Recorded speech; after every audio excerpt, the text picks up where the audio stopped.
തുളസീവനത്തിന്റെ തൂലിക വീണ്ടും ആട്ടക്കഥയുടെ ഋതുപ്പകർച്ചകളിലേക്ക് തിരിയുന്നത് മറ്റൊരു നിർബന്ധത്തിന് വഴങ്ങിയാണ്.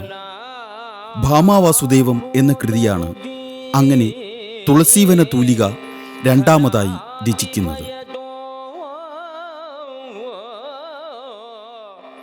കലാമണ്ഡലം നീലകണ്ഠൻ നമ്പീശനും വി.ടി. ഇന്ദുയൂടനും എൻ്റെ മേൽ സമ്മർദ്ദം ചെലുത്താൻ തുടങ്ങി.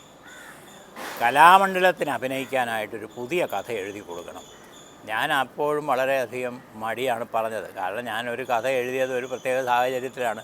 ഇനി ഒരു ആട്ടക്കഥ എഴുതാനൊന്നും എനിക്ക് യാതൊരു താല്പര്യവുമില്ല എന്നൊക്കെ പറഞ്ഞു നോക്കി. പക്ഷേ അവർ വളരെ വളരെ വളരെ നിർബന്ധിച്ചതിൻ്റെ അടിസ്ഥാനത്തിൽ കലാമണ്ഡലത്തിലെ നടന്മാർക്ക് അഭിനയിക്കുന്നതിനായിട്ട് എഴുതി കൊടുത്തതാണ് ഭാമാവാസുദേവം എന്നുള്ള കഥ. അത് ഈ പറഞ്ഞ പ്രശസ്തരായ നടന്മാർ തന്നെ ഗുരുവായൂർ അമ്പലത്തിൻ്റെ മുന്നിൽ ഇപ്പോൾ വിവാഹമൊക്കെ നടത്തുന്ന ആ ഒരു മണ്ഡപത്തിൽ ആ സ്ഥലത്ത് വെച്ച് വളരെ മനോഹരമായിട്ട് അഭിനയിക്കുകയുണ്ടായി. അന്ന് ഞാൻ അറിയാതെ തന്നെ ആ അഭിനയം കണ്ടുകൊണ്ട് പ്രശസ്തനായ കവി പി. കുഞ്ഞിരാമൻ നായർ അവിടെ ഉണ്ടായിരുന്നു.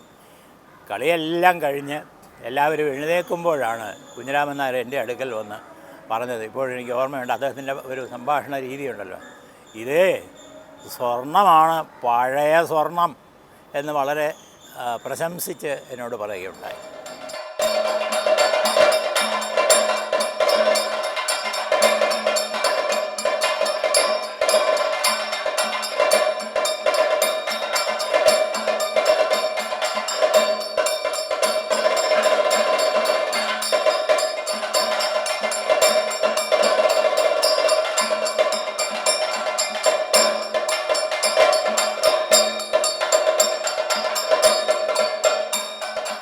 ആട്ടക്കഥയുടെ ആനന്ദാനുഭൂതികൾ പ്രേക്ഷകർക്ക് ആവോളം പകർന്നു നൽകുന്ന ശ്രേഷ്ഠതയാണ് തുളസീവന കൃതികളുടെ മറ്റൊരു പ്രത്യേകത.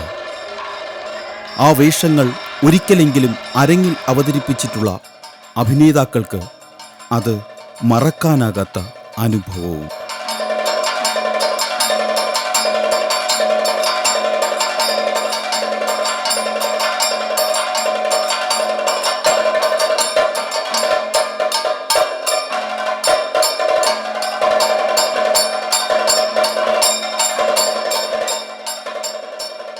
സാറിൻ്റെ കഥയിലെല്ലാം തന്നെ പ്രധാന വേഷങ്ങൾ കൈകാര്യം ചെയ്തിരുന്ന ഒരു വ്യക്തി ആണ് ഞാൻ.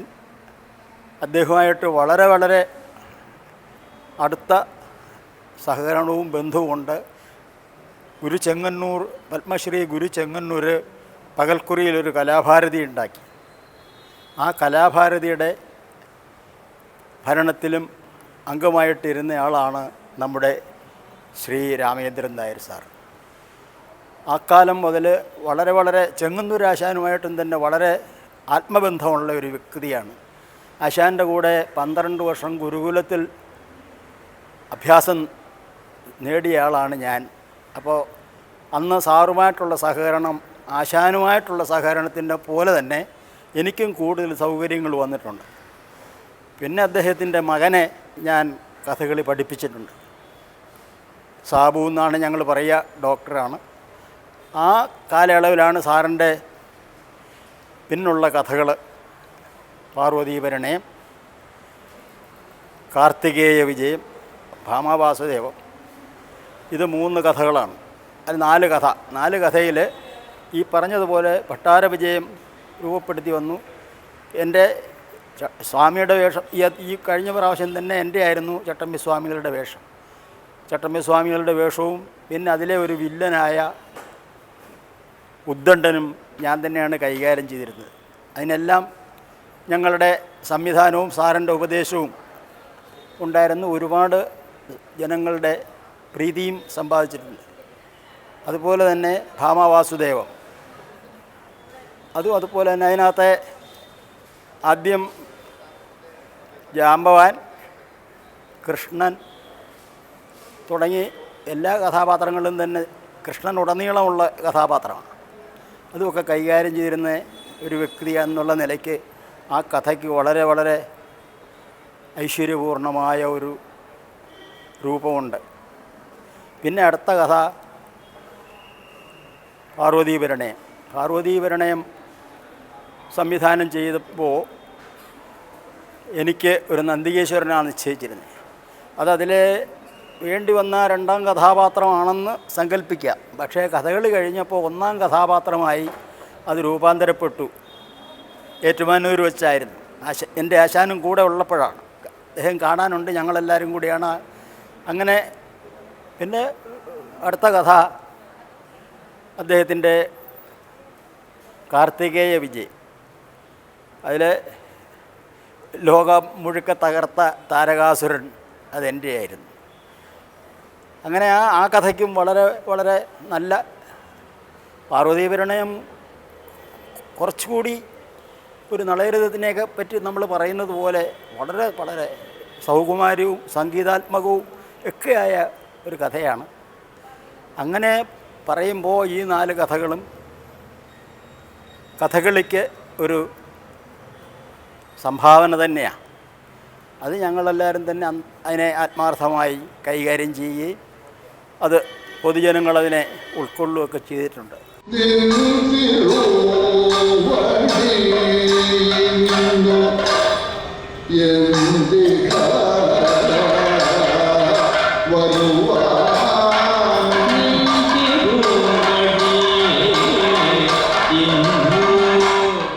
ശ്രീകൃഷ്ണനും ഭവദേവനും സത്യഭാമയും സൗമിനിയും ജാംബവാനും പ്രസേനനും സത്രാജിത്തുമെല്ലാം നിറഞ്ഞാടുന്ന കളിയരങ്ങ്. 38ാമത് ശ്രീ തീർത്ഥപാദ കഥകളി മഹോത്സവത്തിൻ്റെ 3ാം ദിവസമായ നവംബർ 3-നായിരുന്നു ഭാമാവാസുദേവം അവതരിപ്പിച്ചത്. കൃഷ്ണന് 16,008 ഭാര്യമാരുണ്ടെങ്കിലും കൃഷ്ണൻ അങ്ങോട്ട് ആഗ്രഹിച്ച ഒരു സ്ത്രീ സത്യഭാമയാണ്.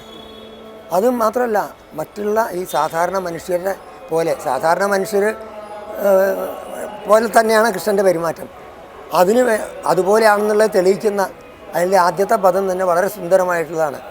അതായത് ആ സുഖം അനുഭവിക്കുന്ന വസ്തുക്കളൊന്നും തന്നെ ഇഷ്ടമല്ലാതെ വരിക. രജനിയും പൂനിലാവും ഈ കുളിർകാറ്റും ഇതൊക്കെ എന്നർത്ഥം. എന്താ രമണ പവനനും അത് രസനീയമല്ല. ഇതൊന്നും എനിക്കിഷ്ടമല്ല. കാരണം ഈ സത്യഭാമയുടെ വിചാരമാണ് ഉള്ളിൽ. എന്നിട്ട് അവിടെ ചെന്ന് ആവശ്യപ്പെടുകയാണ് സത്രാജിത്തിനോട്. അതും തന്നെ ഈ സെമന്തക കഥ പലരും എഴുതിയിട്ടുണ്ടെങ്കിലും ഇത് ഒരു പ്രത്യേക രീതിയിലാണ്. കാരണം സത്രാജിത്തിൻ്റെ അടുത്ത് ചെന്ന് ചോദിക്കുന്നത് രത്നമല്ല, പരോക്ഷമായിട്ട് ഇദ്ദേഹത്തിൻ്റെ മനസ്സിൽ രത്നത്തിനെ പറ്റിയാണ് ചിന്തയെന്ന് വെച്ചാലും വേണ്ടില്ല. അങ്ങയുടെ കയ്യിലൊരു ദിവ്യമായ രത്നമുണ്ട്, അതൊരിക്കലും അങ്ങ് സൂക്ഷിക്കേണ്ടതല്ല. അതുകൊണ്ട് അത് ഇന്നല്ലെങ്കിൽ നാളെ മറ്റൊരാൾക്ക് കൊടുത്തേ പറ്റൂ, എങ്കിൽ അത് എനിക്ക് തന്നേക്കൂ എന്നുള്ള രീതിയിലാണ്. അപ്പോൾ എന്താ വെച്ചാൽ ഈ സത്യഭാമയെ സ്ത്രീരത്നം എന്നുള്ള അർത്ഥത്തിലാണ്. ഇതിന് ഒരു സൂചന ഭട്ടതിരിപ്പാടിൻ്റെ നാരായണീയത്തിൽ ഈ സത്യഭാമയെ ഇദ്ദേഹത്തിന് മോഹം ഉണ്ടായിരുന്നു എന്നുള്ളതിനൊരു സൂചന കൊടുത്തിട്ടുണ്ട്. അതായത് സത്രാജിതസ്വമത ലുബ്ധവത് അർക്കലബ്ധം ദിവ്യം സ്യമന്തകമണിയും ഭഗവൻ അയാചി തൽക്കാരണം ബഹുവിധം മമ ഭാതിനൂനം തസ്യാത്മജാം ത്വയിരതാം ചലതോ വിവോടും. അപ്പോൾ ആ ആത്മജയെ ഒരു ഗൂഢമായിട്ട് തനിക്ക് വേണമെന്ന് പറയുന്ന ഒരു രീതിയിലാണ് ആ പറച്ചിലെന്ന്. അതിനെയാണ് ഇദ്ദേഹം ഫോളോ ചെയ്തിട്ടുണ്ടാവുക.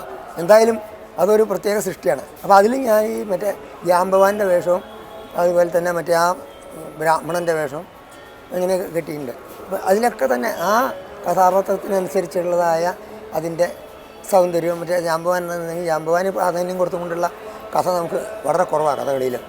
അപ്പോൾ അങ്ങനെ ചില അതാണ് ഈ മറ്റുള്ളവർ ചെയ്തിട്ടില്ലാത്ത ചില ക്യാരക്ടറുകളെ ഇദ്ദേഹം കൊണ്ടുവന്നിട്ടുണ്ടെന്നുള്ളതാണ് അതിൻ്റെ പ്രത്യേകത. ഒരു ആട്ടക്കഥയിലും ഇന്നേ വരെ ആരും അവതരിപ്പിച്ചിട്ടില്ലാത്ത ഒരു കൃഷ്ണനെയാണ് ഭാമാവാസുദേവത്തിൽ തുളസീവനം അവതരിപ്പിക്കുന്നത്. രജനിയും പൂനിലാവും രമണ പവനനും. ഭാമാവാസുദേവത്തിലെ ശ്രീകൃഷ്ണൻ ൻ്റെ വേഷം വളരെ ഒരു പ്രത്യേകത നിറഞ്ഞ ഒരു വേഷമാണ്. സാധാരണ കൃഷ്ണവേഷങ്ങളെക്കാൾ വളരെ പ്രാധാന്യമർഹിക്കുന്ന ഒരു വേഷം തന്നെയാണിത്. ആ വേഷത്തിന് വളരെയധികം മനോധർമ്മം,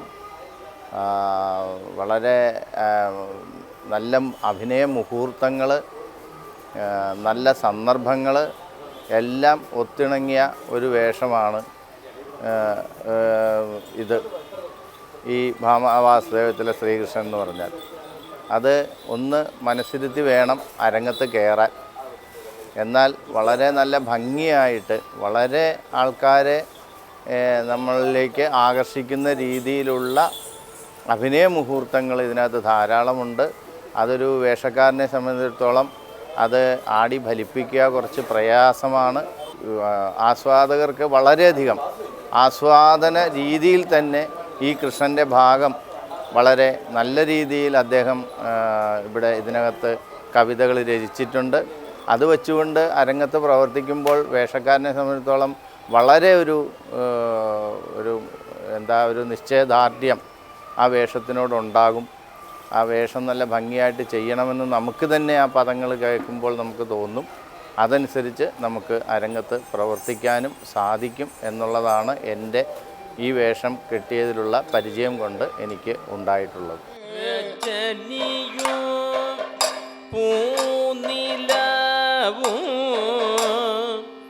രമണ പവനനും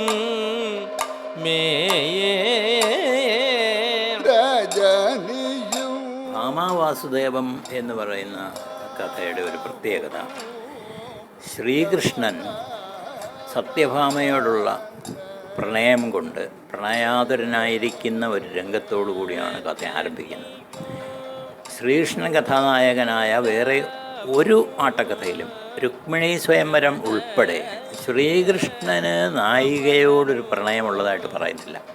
നായികയ്ക്ക് ശ്രീകൃഷ്ണനോട് തീവ്രമായ പ്രണയമുണ്ട് എന്നുള്ള അറിഞ്ഞു കഴിയുമ്പോൾ ഒരു ഘട്ടത്തിൽ ശ്രീകൃഷ്ണൻ പറയാം, ശരി, അങ്ങവൾക്ക് അങ്ങനെ ഒരു വലിയ താല്പര്യമുണ്ടെങ്കിൽ ഞാൻ സ്വീകരിച്ചേക്കാം എന്നുള്ള ഒരു സമീപനം മാത്രമാണ് മറ്റെല്ലാ കഥയിലും. ഈ കഥയിൽ അങ്ങനെയല്ല. അത് ഞാൻ മനഃപൂർവ്വം ശ്രീകൃഷ്ണനെ ഒരു പ്രണയാതുരനായ കഥാപാത്രമായിട്ട് ചിത്രീകരിക്കണം തീരുമാനിച്ചിട്ട് ചെയ്തതാണ്.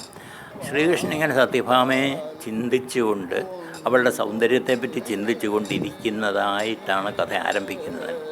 അപ്പോഴാണ് ശ്രീകൃഷ്ണന് തന്നോട് പ്രണയമുണ്ടെന്ന് അറിഞ്ഞുകൂടാത്ത സത്യഭാമ ശ്രീകൃഷ്ണനോടുള്ള പ്രണയം വളരെ ശക്തമായതുകൊണ്ടും മറ്റൊരാളെ വിവാഹം കഴിക്കണമെന്ന് സ്വന്തം അച്ഛനും അച്ഛൻ്റെ അനുജനും ഭയങ്കരമായിട്ട് നിർബന്ധിക്കുന്നത് കൊണ്ടും ഒരു ബ്രാഹ്മണനെ പറഞ്ഞ് ശ്രീകൃഷ്ണൻ്റെ അടുക്കൽ അയക്കുന്നത്. എനിക്കിങ്ങനെ അങ്ങേ പ്രാപിക്കണമെന്ന് ആഗ്രഹമുണ്ട്, പക്ഷേ എൻ്റെ മേലും അതിഭയങ്കരമായ ശക്തമായൊരു സമ്മർദ്ദം വന്നിരിക്കുകയാണ്, അങ്ങ് എന്നെ സ്വീകരിക്കുമോ ഇല്ലയോ എന്ന് അറിയണം എന്ന് പറഞ്ഞിട്ട് ഈ ബ്രാഹ്മണൻ വന്ന് ശ്രീകൃഷ്ണനോട് പറയുന്നത്. അപ്പോൾ ശ്രീകൃഷ്ണൻ പറഞ്ഞു, ഞാൻ അതേ ആഗ്രഹത്തോടു കൂടി ഇരിക്കുകയാണ്, അങ്ങിങ്ങനെ പറഞ്ഞ സ്ഥിതിക്ക്. അപ്പോൾ ബ്രാഹ്മണൻ പറയുന്നു, ദേവന്മാർ പോലും കൊതിക്കുന്ന ഒരു ദിവ്യരത്നമാണ് സത്യഭാമ എന്ന് പറയും.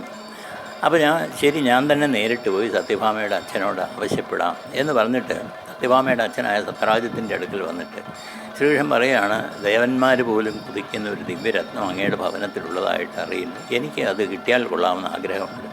സത്യഭാമയെ ആഗ്രഹിച്ചാണ് ശ്രീകൃഷ്ണൻ ഇത് പറയുന്നതെങ്കിലും സൂര്യഭഗവാനെ തപസ് ചെയ്ത് താൻ നേടിയെടുത്ത സ്യമന്തകം എന്ന് പറയുന്ന രത്നം അടിച്ചുകൊണ്ട് പോകണമെന്ന് വിചാരിച്ചാണ് ശ്രീകൃഷ്ണൻ വന്ന് പറയുന്നെന്നുള്ള തെറ്റിദ്ധാരണയിൽ സത്രാജിത്ത് അതൊന്നും കൊടുക്കാനൊന്നും പറ്റില്ല, ഞാൻ വളരെ കാലം ദേവഭജനം ചെയ്തിട്ട് എനിക്ക് കിട്ടിയതാണ്, അത് നിങ്ങൾക്ക് തരാൻ ഒക്കുകയില്ലെന്ന് പറഞ്ഞു. അപ്പോൾ ശ്രീകൃഷ്ണൻ വിചാരിക്കുന്നു, ആറ്റുനോറ്റുണ്ടായ ഒരു പുത്രിയെ എന്നെ പോലെ ഒരാൾക്ക് വിട്ടു തരികയില്ല എന്നാണ് ഇയാൾ പറയുന്നത്. ശരി, തൽക്കാലം പറഞ്ഞത് കേൾക്കാം എന്ന് പറഞ്ഞ് മടങ്ങിപ്പോകും. പിന്നീട് സത്രാജിത്തിൻ്റെ അനുജനായ പ്രസേനൻ, അയാൾ ഒരു ശക്തനായ കഥാപാത്രമായിട്ട്, ഒരു കത്തിവേഷ കഥാപാത്രമായിട്ടാണ് ഞാനിതിൽ കാണിക്കുന്നത്. അങ്ങനെ കാണിക്കാൻ കാരണം ഇയാൾ കാട്ടിൽ പോകുമ്പോൾ സിംഹം പിടിച്ച് തിന്നുന്നു എങ്കിൽ അതിൻ്റേതായ എന്തെങ്കിലും ഒരു ദോഷം അയാളിൽ ഉണ്ടാവണം എന്നുള്ളതുകൊണ്ടാണ് ഞാൻ അയാളെ ഒരു പ്രതിനായക കഥാപാത്രമാക്കിയത്. പ്രസേനൻ വന്ന് സത്രാജിത്തിനോട് പറയുന്നു, ജ്യേഷ്ഠൻ്റെ മകള് നമ്മളാരും പറയുന്നത് കേൾക്കാൻ തയ്യാറല്ലാത്തൊരു പെണ്ണായിട്ട് ഇപ്പം വളർന്നു വന്നിരിക്കുകയാണ്. അവിടെ ആ ശ്രീകൃഷ്ണൻ എന്ന് പറയുന്ന കന്നാലി മേടിച്ചുകൊണ്ട് നടന്ന ചെറുക്കനെ കല്യാണം, അവൻ ഇപ്പോൾ രാജാവാണെന്ന് പറഞ്ഞ് ഒരു സിംഹാസനം തട്ടിപ്പറിച്ചിരിക്കും, പക്ഷേ അവൻ ആരായിരുന്നു നമുക്കറിയാം, കന്നാലി മേടിച്ചുകൊണ്ട് നടക്കുന്നവനായിരുന്നു. അവനെ കല്യാണം കഴിക്കുന്നു, നമ്മുടെ കുടുംബത്തിലേക്ക് അങ്ങനെ ഒരുത്തനെ കയറ്റിക്കൊണ്ട് വരാൻ പറ്റുകയില്ല എന്നൊക്കെ പറയാം. അപ്പോൾ സത്രാജിത്ത് പറയുന്നു, ഒരു കാര്യം ചെയ്ത് നീ തന്നെ ചെന്ന് അവളോട് പറ, അവൾക്ക് നിന്നോട് വലിയ ഭക്തിയാണല്ലോ. അപ്പോൾ പ്രസേനൻ ചെന്നിട്ട് സത്യഭാമയോട് പറഞ്ഞു, സത്യഭാമ പ്രസേനോട് എല്ലാ ഭക്തിയും കാണിക്കുന്നു, പക്ഷേ ഈ ഒരു കാര്യത്തിൽ യാതൊരു വിട്ടുവീഴ്ചയില്ല എന്ന് സത്യഭാമ തീർത്ത് പറയുകയാണ്. ഇയാളിതിൻ്റെ കോപം കൊണ്ട് അയാൾ പറയുന്നത്, എനിക്ക് ആ കോപം അങ്ങോട്ട് സഹിക്കാൻ പറ്റുന്നില്ല, എനിക്ക് എൻ്റെ കൈത്തരിപ്പും എൻ്റെ രോഷവും തീർക്കാനായി നായാട്ടിനായിട്ട് കാട്ടിൽ പോകണം എന്ന് പറയുകയും ജ്യേഷ്ഠനായ സത്രാജിത്തിനോട് ദിവ്യമായ സ്യമന്തകരത്നം വാങ്ങി ധരിച്ചുകൊണ്ട് പോവുകയാണ്. സ്യമന്തകരത്നം എന്തിനു കൊണ്ടുപോകുന്നു അയാൾ പറയുന്നത്, ഞാനിത് നെഞ്ചിലിങ്ങനെ ധരിച്ചാൽ ഇതിൻ്റെ പ്രകാശത്തിൽ ഏത് കാട്ടുമൃഗവും കണ്ണഞ്ചി നിന്ന് പോവും, അപ്പോൾ എനിക്ക് അവയെ വധിക്കാനുള്ള സൗകര്യം കിട്ടും എന്ന് പറഞ്ഞ് ഇങ്ങനെ പോകുന്നു. പക്ഷേ കാട്ടിൽ വെച്ച് സിംഹം ഇയാളെ വധിച്ചിട്ട് ഈ സ്യമന്തകരത്നം എടുത്തുകൊണ്ട് പോകുന്നു. സിംഹം സ്യമന്തകരത്നം കൊണ്ട് പോകുമ്പോൾ ജാമ്പവാൻ അവിടെ നിൽക്കുന്നു. ജാമ്പവാനെ കണ്ടിട്ട് സിംഹം ജാമ്പവാൻ്റെ നേരെ അങ്ങ് ചാടിയപ്പോൾ ജാമ്പവാൻ മഹാബലവാനായതുകൊണ്ട് ഹനുമാനെ പോലെ ബലവാനാണല്ലോ. സിംഹത്തിൻ്റെ കഴുത്ത് ഞെരിച്ച് അയാളെ ദൂരെ എറിഞ്ഞു. നോക്കുമ്പോൾ ഒരു രത്നം ഇരിക്കുന്നു. ഇതെടുത്തുകൊണ്ട് പോയി വീട്ടിൽ മകൾക്ക് കളിക്കാൻ ഇട്ട് കൊടുത്തു എന്നാണ്. സെമന്തകരത്നം പോയപ്പോൾ ഇത് പണ്ട് ശ്രീകൃഷ്ണൻ എന്നോട് ചോദിച്ചിട്ട് കിട്ടാതിരുന്ന അയാൾ വന്ന് തട്ടിക്കൊണ്ട് പോയതായിരിക്കും, ഈ പ്രസന്നനെ കൊന്ന് സെമന്തകരത്നം ശ്രീകൃഷ്ണൻ എടുത്തിരിക്കും എന്നെല്ലാം കുറേ അപവാദങ്ങൾ സത്രാജിത്ത് പറയുന്നു. ഇത് കേട്ടിട്ട് എന്നാൽ ഇതിൻ്റെ സത്യം ഒന്ന് കണ്ടുപിടിക്കാം എന്ന് വിചാരിച്ച് ശ്രീകൃഷ്ണൻ ഇങ്ങനെ കാട്ടിൽ പോകുന്നു. കാട്ടിൽ വെച്ച് ജാമ്പവാൻ്റെ ഗുഹയിൽ ചെല്ലുന്നു. ജാമ്പവാനും ശ്രീകൃഷ്ണൻ തമ്മിൽ ആദ്യം ഒരു യുദ്ധം ഉണ്ടാകുന്നു. കാരണം ജാമ്പവാൻ ഇത് ആരാണെന്ന് തിരിച്ചറിയുന്നില്ല, കണ്ണ് മൂടിയിരിക്കുകയാണ്. അവസാനം പ്രതിയോഗിയുടെ ബലം താൻ പ്രതീക്ഷിച്ചതിനേക്കാൾ എത്രയോ കൂടുതലാണെന്ന് മനസ്സിലാക്കി ജാമ്പവാൻ നല്ലതുപോലെ ഒന്ന് കണ്ണ് തുറന്നു നോക്കുമ്പോഴാണ് ശ്രീകൃഷ്ണനാണ്. ജാമ്പവാന് മാത്രം അറിയാം ശ്രീകൃഷ്ണനെ കാണുമ്പോൾ ഇത് മഹാവിഷ്ണുവിൻ്റെ അവതാരമാണ്, ശ്രീരാമൻ തന്നെയാണ്. അപ്പോൾ പറയുന്നു, എനിക്ക് തെറ്റുപറ്റിപ്പോയി, അങ്ങ് എന്നോട് പൊറുക്കണം, ലങ്കയിൽ വെച്ച് അങ്ങേ ഞാൻ ഒരുപാട് സേവിച്ച ഒരാളെന്നുള്ള. അപ്പോൾ ശ്രീകൃഷ്ണൻ പറയാം, ഇന്നും ആ ബലമൊന്നും പോയിട്ടില്ലല്ലോ, എന്നൊന്ന് പരീക്ഷിക്കാൻ വേണ്ടി ഞാൻ ചെയ്തതാണല്ലാതെ എനിക്ക് യാതൊരു ദേഷ്യവുമില്ല. ഈ രത്നമെടുത്ത് ജാമ്പവാൻ ശ്രീകൃഷ്ണന് കൊടുക്കുന്നു. ശ്രീകൃഷ്ണൻ ഇത് തിരികെ കൊണ്ടുവന്നിട്ട് സത്രാജിത്തിന് കൊടുത്തു. സത്രാജിത്തൊന്ന് പറഞ്ഞു നോക്കുന്നുണ്ട്, വേണ്ട എനിക്ക് വേണ്ട, അങ്ങ് വെച്ചോളൂ. ശ്രീകൃഷ്ണൻ പറഞ്ഞു, എനിക്കിപ്പോൾ ഈ രത്നം കൈവെക്കാനൊന്നും ആഗ്രഹമില്ല, നിങ്ങൾ തന്നെ വെച്ചോളണം. അപ്പോൾ സത്രാജിത്ത് തന്നെ പറയുന്നു, എൻ്റെ മകള് സത്യഭാമയ്ക്ക് അങ്ങേ പ്രാപിച്ചാൽ കൊള്ളാമെന്ന് വലിയ ആഗ്രഹമുണ്ട് നിങ്ങൾ തമ്മിൽ. ശ്രീകൃഷ്ണൻ പറയും, എൻ്റെയും ആഗ്രഹം അത് തന്നെയാണ്. അങ്ങനെ അവരുടെ വിവാഹം നടക്കുന്നു. ഇതാണ് ഭാമാവാസ്തവത്തിൻ്റെ കഥ.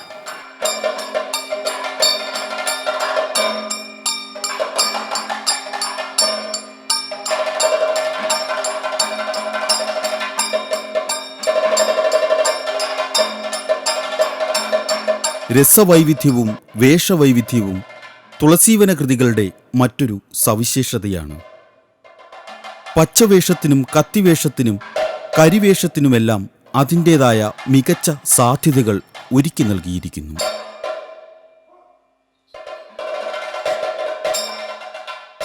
ആർ രാമേന്ദ്രൻ നായർ സാറായിട്ട് എനിക്ക് വളരെയധികം മുമ്പ് മുതൽക്കുള്ള പരിചയമുണ്ട്. അദ്ദേഹം വിദ്യാഭ്യാസ ഡയറക്ടറായിരുന്ന കാലം മുതൽക്ക് തന്നെ ഉള്ള വളരെയധികം അടുപ്പമുണ്ട്, പരിചയമുണ്ട്.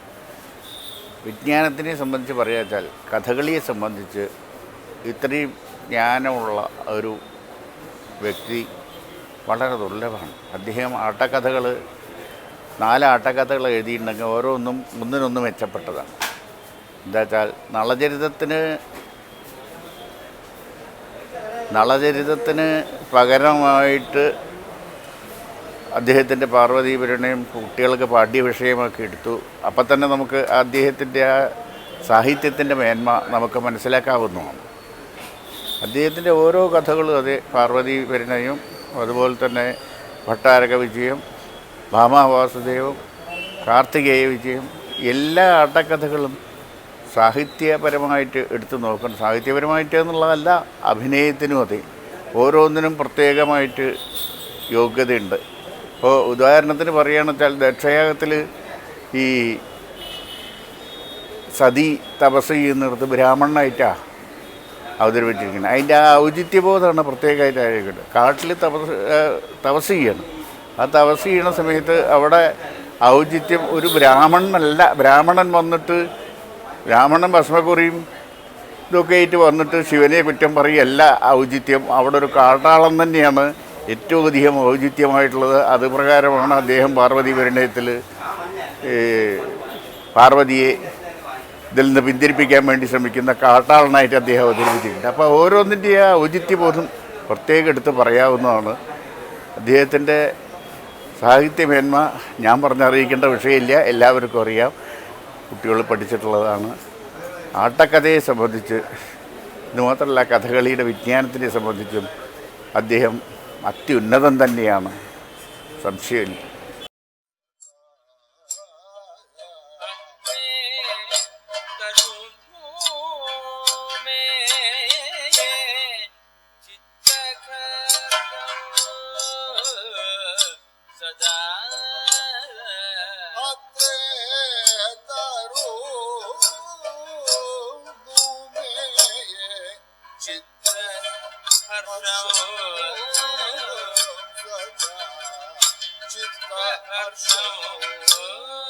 മുപ്പത്തിയെട്ടാമത് ശ്രീ തീർത്ഥപാദ കഥകളി മഹോത്സവത്തിൻ്റെ 6ാം ദിവസമായ നവംബർ 6-നായിരുന്നു നിറഞ്ഞ സദസ്സിൽ ശ്രീ ആർ രാമചന്ദ്രൻ നായർ രചിച്ച 3ാമത്തെ ആട്ടക്കഥയായ പാർവതീ പരിണയം അവതരിപ്പിക്കപ്പെടുന്നത്. ഭാരിച്ച ഔദ്യോഗിക തിരക്കുകൾ ഉണ്ടായിരുന്ന കാലത്ത് വീണ്ടും ഉണ്ടായ ചില സമ്മർദ്ദങ്ങളെ തുടർന്നാണ് ആർ രാമചന്ദ്രൻ നായർ ഒരിക്കൽ കൂടി തൻ്റെ തൂലികയെടുക്കുന്നത്.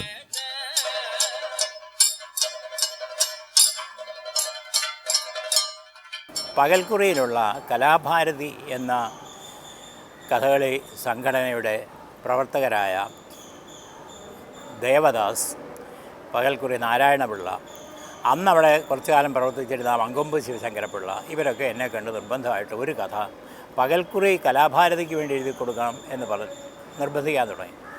അവരെത്ര നിർബന്ധിച്ചിട്ടും ഞാൻ അതിലേക്ക് എഴുതാൻ തയ്യാറായില്ല.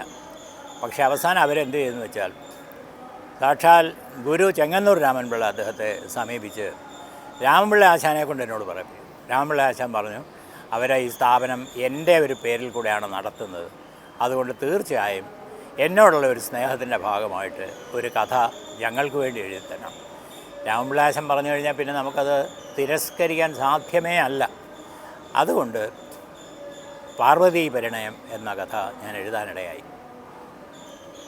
എൻ്റെ സുഹൃത്തായ നെടുമങ്ങാട് കൃഷ്ണൻ നായർ ഇത് ഏറ്റുമാനൊരു അമ്പലത്തിൻ്റെ മുന്നിൽ ആ തിരുമുറ്റത്ത് വെച്ച് അഭിനയിക്കുന്നതിനുള്ള ഏർപ്പാടും തീയതിയും നിശ്ചയിച്ച് അവിടെ അതിൻ്റെ ഉദ്ഘാടനത്തിന് വേണ്ട പ്രമുഖരായ വ്യക്തികളെയൊക്കെ വിളിച്ച് വരുത്തി എല്ലാം കഴിഞ്ഞിട്ടാണ് എൻ്റെ മേൽ സമ്മർദ്ദം.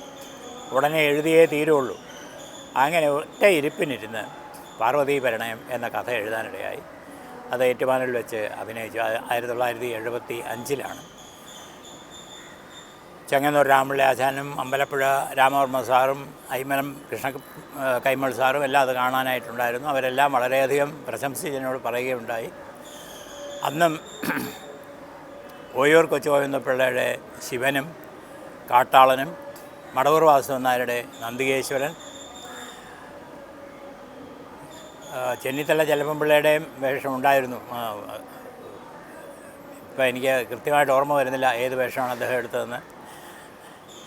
ഇങ്ങനെ പ്രശസ്തന്മാരായ നടന്മാരാണ് അന്നും അഭിനയിച്ചത്.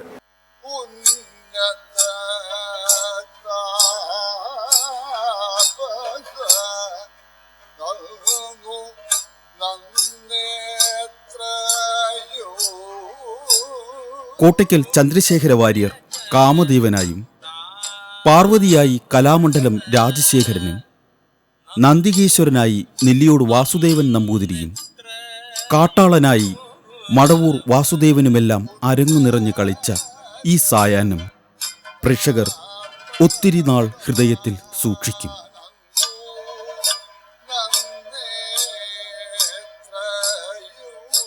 പാർവതീ പരിണയം കഥ എന്ന് പറയുന്നതിനകത്ത് ശിവനും പാർവതിയും തമ്മിൽ വിവാഹം കഴിക്കാൻ ഇടയാകുന്നത് ഒരു പുരാണ കഥ എങ്ങനെ അവതരിപ്പിച്ചിരിക്കുന്നു, ഞാൻ അതേപോലെ തന്നെ അവതരിപ്പിച്ചിരിക്കുകയാണ്. ആദ്യത്തെ രംഗത്ത് അത് പുരാണത്തിൽ നിന്ന് എടുത്ത ആണെന്ന് പറഞ്ഞുകൂടാ. ശിവൻ ഏകനായിട്ട് ശിവലോകത്ത് ഇരിക്കുന്നു. അന്നേരം നാരദൻ അവിടെ വരുന്നു. നാരദൻ വന്നിട്ട് പറയുന്നു, അങ്ങ് ആ സതിയുടെ വിരഹത്തിൽ മനം നൊന്നിട്ട് നടത്തിയ ആ താണ്ഡവത്തിൻ്റെ ശക്തി കൊണ്ട് പ്രപഞ്ചമാകെ ഉലഞ്ഞ്, പ്രപഞ്ചമാകെ വല്ലാതെ ചൂട് പിടിച്ച്, ആ ചൂട് എല്ലാ ജീവികളെയും വലയ്ക്കുന്നൊരവസ്ഥയുണ്ട്. അതുകൊണ്ട് അങ്ങ് എന്തെങ്കിലും ചെയ്യണം എന്ന് പറയുമ്പോൾ ശിവൻ പറയുന്നു, ശരി അങ്ങനെയാണെന്നുണ്ടെങ്കിൽ ഞാൻ ഹിമാലയത്തിൽ പോയി തപസ് ചെയ്ത് എൻ്റെ താണ്ഡവം കൊണ്ട് പ്രപഞ്ചത്തിലുണ്ടായ ആ ഒരു താപം എന്നുള്ള അവിടെ ചൂടെന്നുള്ള അർത്ഥത്തിൽ തന്നെയാണ്, അതിനെ ഞാൻ തിരിച്ച് എന്നിലേക്ക് വലിച്ചെടുക്കാം എന്ന് പറഞ്ഞിട്ട് തപസ് ചെയ്യാനായിട്ട് പോകുന്നു.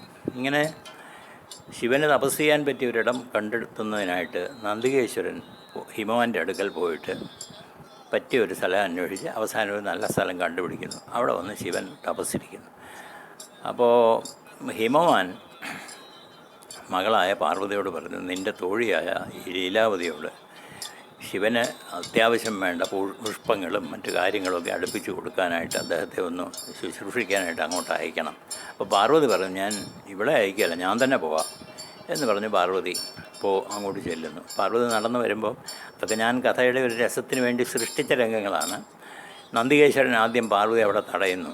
നീ ഒരു പെണ്ണിങ്ങനെ ശിവൻ തപസ് ചെയ്യുന്നിടത്ത് ഒറ്റയ്ക്ക് ഇങ്ങനെ കയറി വരാനൊന്നും പാടില്ല, എന്തായി കാണിക്കുന്നത്, മടങ്ങി പോയിക്കോളണം എന്ന് പറഞ്ഞ് ഭയപ്പെടുത്തുന്നു. അപ്പം പാർവതി പറയും, ഞാൻ മറ്റാരുമല്ല, ഞാൻ ഹിമവാൻ്റെ പുത്രിയാണ്. ഹിമവാൻ്റെ പുത്രിയാണെന്ന് പറയുമ്പോഴേ നന്ദികേശ്വരൻ ഒരു പശ്ചാത്താപം വന്നു. കാരണം ഹിമവാൻ്റെ ഒരു അതിഥിയായിട്ടാണ് ഇവിടെ ശിവൻ വന്ന് തപസ് ചെയ്യുന്നത്. ഹിമവാനും നന്ദികേശ്വരനും കൂടെ ചേർന്നാണ് ആ സ്ഥലം കണ്ടുപിടിച്ചത് തന്നെ.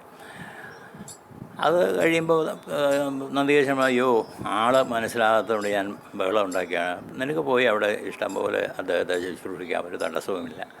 അങ്ങനെ ശുശ്രൂഷിച്ചുകൊണ്ടിരിക്കുമ്പോഴാണ് കാമദേവനും വസന്തനും കൂടെ, കാമദേവൻ വസന്തനോട് പറയുകയാണ്, ദേവേന്ദ്രൻ പതിവില്ലാതെ എന്നെ വന്ന് ആശ്രയിച്ചിരിക്കുകയാണ്. എന്നെ വന്ന് അദ്ദേഹം കുമ്പിട്ട് പറഞ്ഞു, എങ്ങനെയെങ്കിലും ഈ ശിവനും പാർവതിയും തമ്മിലൊരു ബന്ധം ഉണ്ടാക്കിയെടുക്കണം. കാരണം പാർവതി പ്രസവിച്ചുണ്ടാകുന്ന ശിവപുത്രൻ മാത്രമേ താരകാസുരനെ പരാജയപ്പെടുത്തുകയുള്ളൂ എന്നാണ് വിധി.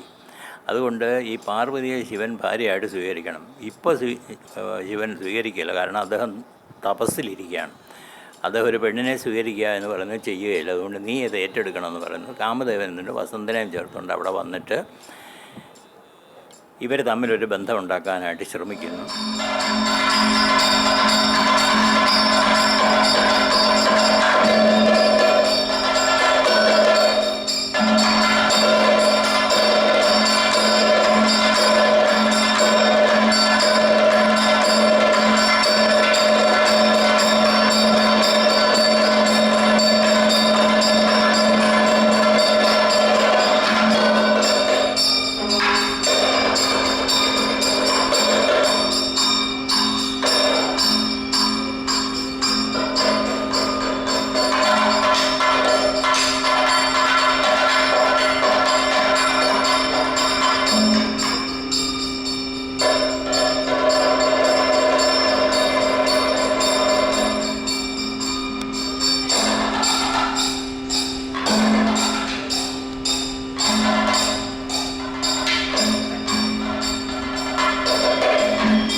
ശ്രീ പാർവതി ശിവനെ ശുശ്രൂഷിച്ചുകൊണ്ട് പൂക്കളിങ്ങനെ അർച്ചിച്ചുകൊണ്ടിരിക്കും.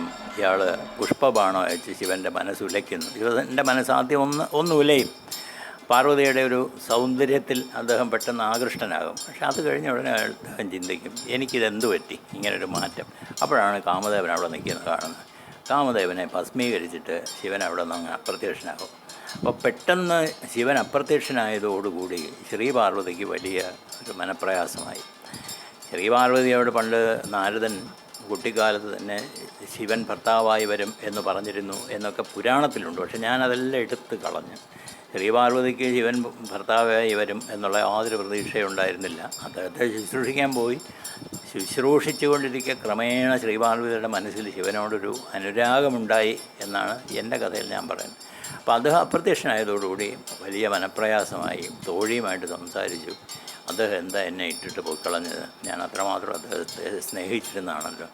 അപ്പോൾ പാർവതി തന്നെ പറയുകയാണ്, യാതൊരു ത്യാഗവുമില്ലാതെ ഇതുപോലെ വലിയൊരു നേട്ടം ഉണ്ടാക്കാൻ ശ്രമിച്ചതാണ് ഞാൻ. എൻ്റെ കൊട്ടാരത്തിൽ താമസിച്ച് കൊട്ടാരത്തിലെ സുഖഭോഗങ്ങളോടുകൂടി എൻ്റെ ശാരീരികമായ കാര്യങ്ങളും എൻ്റെ സൗന്ദര്യവുമെല്ലാം കാത്ത് രക്ഷിച്ചുകൊണ്ട് എല്ലാം കൈവിടാതെ, ഒന്നും കൈവിടാതെ ഇതുപോലൊരു നേട്ടം ഉണ്ടാക്കാൻ ശ്രമിച്ചതാണ് തെറ്റ്. എന്നാൽ ഞാനിതെല്ലാം ഉപേക്ഷിച്ച് പോയി ഒരു കാട്ടിൽ പോയി അവിടെ തപസ് ചെയ്ത് എനിക്ക് ഇന്നുള്ള ഈ സകല സൗഭാഗ്യങ്ങളും ഉപേക്ഷിച്ചിട്ട് ഞാൻ അദ്ദേഹത്തെ നേടാൻ ശ്രമിക്കും എന്ന് പറഞ്ഞ് കാട്ടിൽ പോകുന്നു, തപസ് ചെയ്യുന്നു. ആ തപസ് വളരെ തീവ്രമായി കഴിയുമ്പോൾ ശിവൻ ഒരു കാട്ടാളൻ്റെ രൂപത്തിൽ അവിടെ പ്രത്യക്ഷപ്പെടുന്നു, ഒരു ബ്രാഹ്മണൻ്റെ രൂപത്തിൽ പ്രത്യക്ഷപ്പെടുന്നു എന്നാണ് പുരാണത്തിലുള്ളത്. ഞാനത് പല കാരണങ്ങളുണ്ട് ഒരു കാട്ടാളൻ്റെ രൂപത്തിൽ പ്രത്യക്ഷപ്പെട്ടു. കാട്ടാളൻ എന്തിനാണ് നീ ഇങ്ങനെ ഇവിടെ തപസ് ചെയ്യുന്നത്? അപ്പോൾ പാർവതി തുറന്നു പറയും, ഞാനിങ്ങനെ ശിവനെ എൻ്റെ ഭർത്താവായിട്ട് കിട്ടാനാണ് തപസ് ചെയ്യുന്നത്. അപ്പോൾ ശിവനെ വളരെ അധിക്ഷേപിച്ച് ഈ കാട്ടാളൻ സംസാരിക്കുന്നു. അവർ ഒരുപാട് അധിക്ഷേപം കേട്ട് കഴിയുമ്പോൾ പാർവതി പറയും, എനിക്ക് താൻ പറയുന്നത് കേട്ടുകൊണ്ടിരിക്കാൻ ഇഷ്ടം, ഞാനിതാ പോവുകയാണെന്ന് പോകാൻ തുടങ്ങുമ്പോൾ ശിവൻ സ്വന്തം രൂപത്തിൽ വന്ന് തടയുന്നു. അതിനുശേഷം അവരുടെ വിവാഹം തീരുമാനിക്കുന്നു. ഹിമവാൻ തന്നെ വിവാഹം നടത്തി കൊടുക്കുന്നു. ഇതാണ് പാർവതി പരിണയത്തിൻ്റെ കഥ.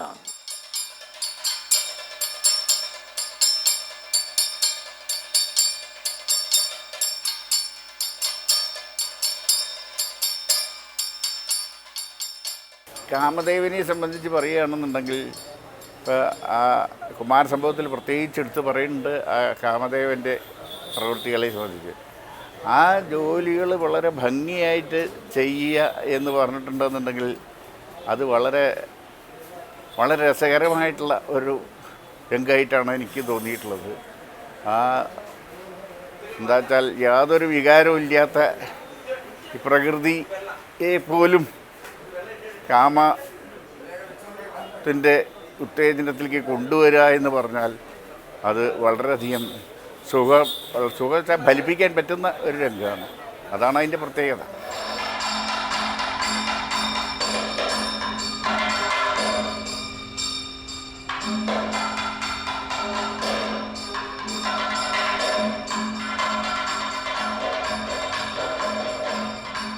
ഗർഭയാഗത്തിൽ ബ്രാഹ്മണനെ കൊണ്ടുവന്ന സ്ഥാനത്താണ് അദ്ദേഹം പാർവതി പരിണയത്തിൽ കാട്ടാളനെ കൊണ്ടുവന്നിരിക്കുന്നത്. അപ്പോൾ അങ്ങനെ ഓരോന്നിനെ സംബന്ധിച്ച് ചിന്തിച്ചിട്ട് വേഷവൈവിധ്യം. അതുപോലെ തന്നെ അന്നീശ്വരൻ ശിവദൂതനാണ്. അതിന് ഇത്രയും പ്രാധാന്യം കൊടുത്തും കൊണ്ടുള്ള ഒരു കഥ വേറില്ല. അപ്പോൾ അങ്ങനെ വൈവിധ്യമാർന്നിട്ടുള്ള ആശയം ഉൾക്കൊണ്ടും കൊണ്ടാണ് അദ്ദേഹം ഓരോന്നും ചെയ്തിട്ടുള്ളത്. അത് നമുക്ക് പ്രശംസനീയമാണ്.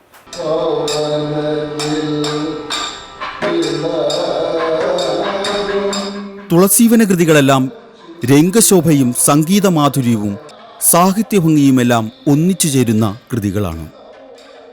രംഗബോധമുള്ള ഒരു നടന് അരങ്ങിൻ്റെ മുഴുവൻ സാധ്യതകളും ഉപയോഗിക്കുവാൻ കഴിയുന്ന ആട്ടക്കഥകൾ.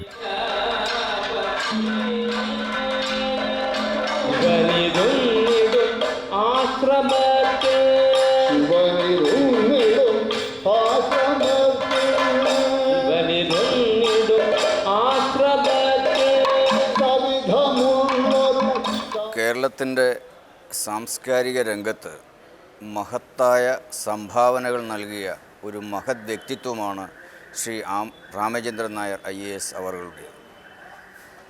കവി, സാഹിത്യകാരൻ, സഹൃദയൻ, ഉന്നതനായ ഒരു ഭരണാധികാരി, സംസ്കൃത പണ്ഡിതൻ, ആട്ടകഥാകൃത്ത് എന്നീ നിലകളിലെല്ലാം അദ്ദേഹം സർവ ആദരണീയനാണ്. കഴിഞ്ഞ 4-4.5 പതിറ്റാണ്ട് കാലത്തെ പരിചയമാണ് എനിക്ക് അദ്ദേഹവുമായി ഉള്ളത്. കേരള കലാമണ്ഡലത്തിൽ വിദ്യാർത്ഥിയായി കോഴ്സ് കംപ്ലീറ്റ് ചെയ്ത സമയത്ത് ഏറ്റവും നല്ല വിദ്യാർത്ഥിക്കുള്ള സ്വർണ്ണ മെഡലിന് അർഹനായ എനിക്ക് അന്ന് ആ മെഡൽ സമ്മാനിച്ചത് ശ്രീ രാമചന്ദ്രൻ നായർ സാറാണ്. അത് ഞാൻ വളരെ നന്ദിപൂർവ്വം ഈ സന്ദർഭത്തിൽ സ്മരിക്കുന്നു.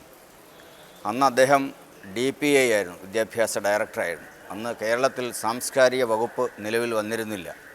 കേരള കലാമണ്ഡലം അന്ന് വിദ്യാഭ്യാസ വകുപ്പിൻ്റെ കീഴിലായിരുന്നു. അതിൻ്റെ ചുമതല രാമചന്ദ്രൻ നായർ സാറിനാണ്. അങ്ങനെയാണ് അദ്ദേഹം അന്ന് കലാമണ്ഡലത്തിൽ വരികയും ഈ മെഡൽ എനിക്ക് സമ്മാനിക്കുകയും ചെയ്തു. തുടർന്ന് അദ്ദേഹവുമായുള്ള പരിചയം വളരെയധികം ദൃഢമായി.